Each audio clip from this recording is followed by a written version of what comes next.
Hi ladies, this is Joy coming back to you from a place of being finally fearless and finding joy.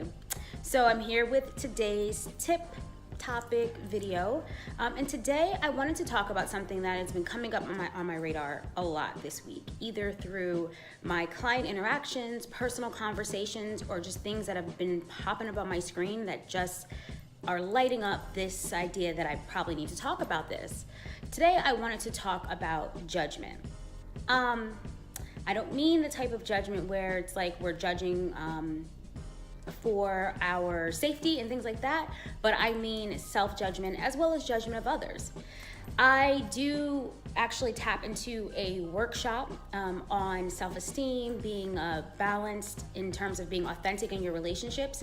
And one of the things that comes up within that training is this idea of making judgments and assumptions around the narrative that you have.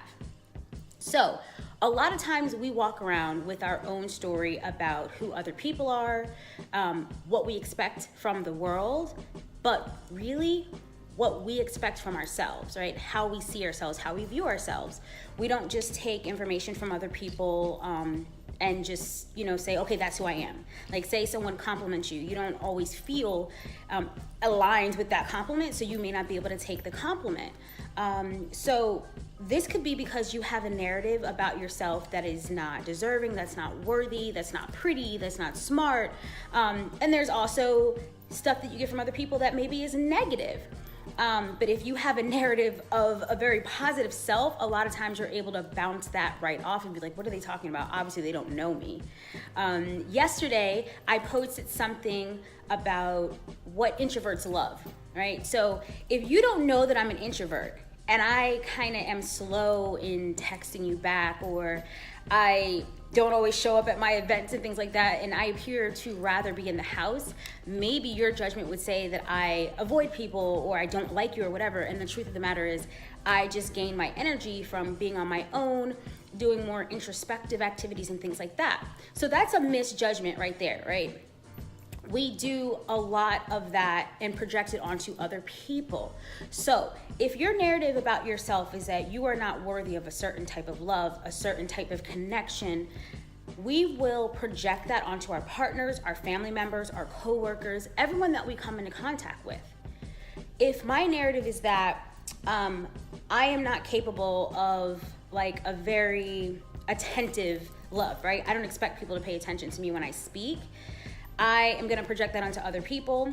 So anything that they do that reflects them not wanting to listen to me, maybe it has nothing to do with them not wanting to listen to you, but anything they do that reflects that, I'm going to assume that that's what it is. See, they don't want to listen to me because I'm not worth being listened to. Whatever I have to say is not that important. I'm projecting my idea about my worth on someone else.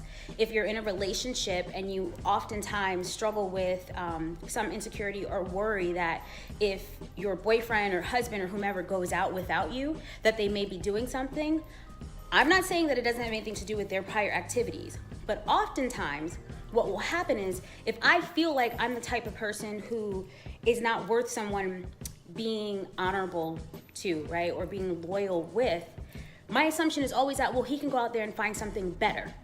Why wouldn't he? Like, I don't deserve to have more than what my thought is telling me.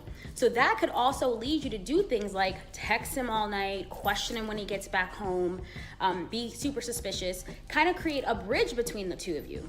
So your judgment of yourself can actually cause a decrease in the connection with the person that you actually want to be connected with. That's what we want more than anything else. We want this love and belonging. We want to be connected to other people. But our negative narratives about self have a lot to do with how we distance ourselves from other people, how we show up in the world. People don't know what we're walking around with. They don't know the story that we have, and they don't know that they may be doing something that's feeding into that narrative. And honestly, it's not their responsibility to kind of shift around what you're thinking. It is something that you need to be accountable for in terms of shifting your own idea of self. So this is why I am such an advocate of self-love. I work with individuals and I work with couples.